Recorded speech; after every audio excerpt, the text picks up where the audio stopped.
Hey guys, അപ്പോൾ ഇന്ന് സ്കൂളൊക്കെ കഴിഞ്ഞ് തിരിച്ച് വന്നപ്പോഴേക്കും ബിരിയാണി ഉണ്ടാക്കിയിട്ടുണ്ടായിരുന്നു അമ്മ. പക്ഷേ ബിരിയാണി വാങ്ങിച്ചിട്ടുണ്ടായിരുന്നു അമ്മ, അപ്പോൾ അത് എടുത്ത് കഴിച്ചിട്ടുണ്ടായിരുന്നു. അതിനുശേഷം പഠിക്കുന്നതിനൊക്കെ മുമ്പ് ഞാൻ ഡാർക്ക് ചോക്ലേറ്റ് ഇരിപ്പുണ്ടായിരുന്നു. അപ്പോൾ അതും കൂടെ കഴിച്ചിട്ടിരുന്ന് പഠിക്കാമെന്ന് വിചാരിച്ചു. അത് കഴിച്ചുകൊണ്ട് തന്നെയായിരുന്നു ഞാൻ പഠിച്ചിട്ടുണ്ടായിരുന്നത്. ഞാൻ എടുത്ത് വെച്ചിട്ടുണ്ടായിരുന്നത് ഇവിടെ നിങ്ങൾ IP ആണ് കാണുന്നത്. IP ഞാൻ കുറച്ച് നേരം നോക്കിയിട്ടുണ്ടായിരുന്നുള്ളൂ. എനിക്ക് IP അത്യാവശ്യം ബോറിംഗ് ആയിട്ടുള്ള സബ്ജക്റ്റായിട്ടാണ് ഫീൽ ചെയ്യുന്നത്. എനിക്ക് IP വലിയ താല്പര്യമില്ല. IP എന്തൊക്കെയോ എനിക്കൊരു വിരോധമുണ്ട്. പഠിച്ച് വരുമ്പോൾ നല്ല ബോറടിയായിട്ട് ഫീൽ ചെയ്യും. എന്നാൽ അത്യാവശ്യം കുഴപ്പവും ഇല്ല എനിക്ക് IP. ഞാൻ പഠിക്കുന്ന സാധനം പെട്ടെന്ന് മറന്നു പോവുകയും ചെയ്യും, പെട്ടെന്ന് ഓക്കെ ആവുകയും ചെയ്യും. എന്താ അറിയാൻ പാടില്ല, എനിക്ക് IP എന്തൊക്കെയോ ഒരു വിരോധമാണ്. പിന്നെ ഞാനായിട്ട് സെലക്ട് ചെയ്ത സബ്ജക്റ്റാണ്, എനിക്കിത് ഓക്കെ ആയിരിക്കും എന്ന് വിചാരിച്ചിട്ട് ഓപ്ഷൻ ഉണ്ടായിരുന്നല്ലോ എനിക്ക് IP, മാത്സ്, ഹിന്ദി എടുക്കാം. ഹിന്ദി എന്തായാലും എടുക്കാൻ പോകുന്നില്ല, കാരണം ഞാൻ 9th-ലും 10th-ലും സംസ്കൃതം എടുത്തത്. അതുകൊണ്ട് തന്നെ ഹിന്ദി എടുക്കുന്നില്ല. ഹിന്ദി എനിക്ക് വേണമെങ്കിൽ എടുക്കാം, ഹിന്ദി എനിക്ക് ഒരു താല്പര്യമില്ലാത്തതുകൊണ്ടാണ് എടുക്കാഞ്ഞത്.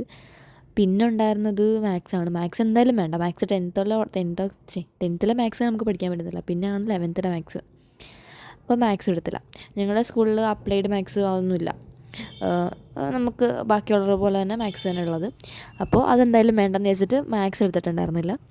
അങ്ങനെ എടുത്താണ് നമ്മൾ IP കുഴപ്പമുണ്ടാവില്ല, AI ഒക്കെ നമ്മൾ പഠിച്ചല്ലേ, ആ ഒരു ഇതിലെടുത്താണ് IP. പക്ഷേ നമ്മൾ 9th-ലും 10th-ലെയും AI വിചാരിച്ചിട്ട് IP എടുക്കുന്നവർ പെടാൻ പോകുന്നേ ഉള്ളൂ. IP നമ്മൾ ഉദ്ദേശിക്കുന്നത് പോലൊന്നും അല്ല. അത്യാവശ്യം നല്ലപോലെ പഠിക്കാനുണ്ട്. നമുക്ക് അത്യാവശ്യം നല്ല സീരിയസ് ആയിട്ട് തന്നെ നമുക്ക് ഉള്ള എക്സാമാണ്. ബോർഡ് എക്സാമും കാര്യങ്ങളൊക്കെ ഉണ്ടല്ലോ IPക്ക്.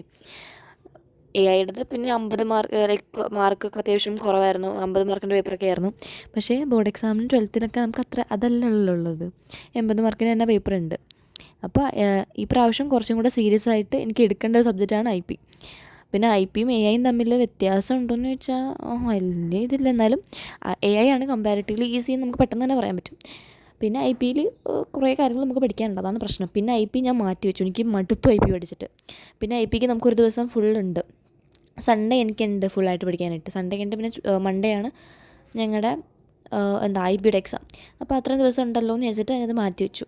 പിന്നെ എടുത്തതാണ് അക്കൗണ്ടൻസി ഞാൻ എടുക്കാൻ കാരണം അക്കൗണ്ടൻസിയുടേത് ഞാൻ സ്റ്റാർട്ട് ചെയ്തിട്ടുണ്ടായിരുന്നുള്ളൂ. പിന്നെ ഞാൻ ഇടയ്ക്ക് വെച്ചൊന്ന് സ്റ്റോപ്പ് ആയിട്ടുണ്ട്. നാട്ടിൽ വെച്ച് തുടങ്ങിയതാണ്, ഇടയ്ക്ക് വെച്ചൊന്ന് സ്റ്റോപ്പായി. കാരണം എൻ്റെ കയ്യിൽ ഞാൻ ക്ലാസ് വർക്ക് ഉണ്ടായിരുന്നില്ല. ക്ലാസ് വർക്കിലേയും കൂടെ റെഫർ ചെയ്തിട്ടാണ് ഞാൻ പഠിച്ചുകൊണ്ടിരുന്നത്.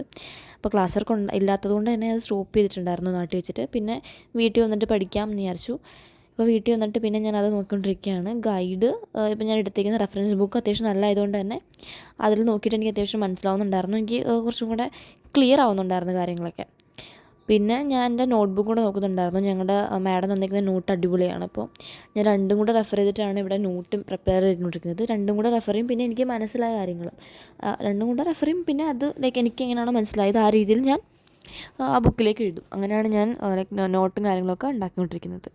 പിന്നെ ഞാൻ നോക്കുക എനിക്ക് എത്രത്തോളം പഠിക്കാനുണ്ടെന്നൊക്കെ.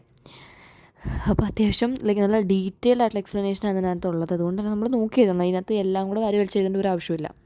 വേണ്ടത് മാത്രം എഴുതാൻ നമ്മൾ മനസ്സിലാക്കാൻ വേണ്ടിയിട്ട് തന്നെ കുറേ എക്സ്പ്ലനേഷൻ കൊടുത്തിട്ടുണ്ട് അതിനകത്ത്, വേണ്ടാത്ത രീതിയിൽ തന്നെ.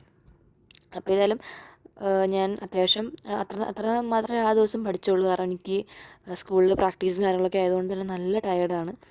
അപ്പോൾ എനിക്ക് എത്ര പഠിക്കാൻ പറ്റിയിട്ടുണ്ടായിരുന്നുള്ളൂ അന്നത്തെ ദിവസം. അപ്പോൾ ഏതായാലും അത്രയുള്ള video. Thanks for watching. By.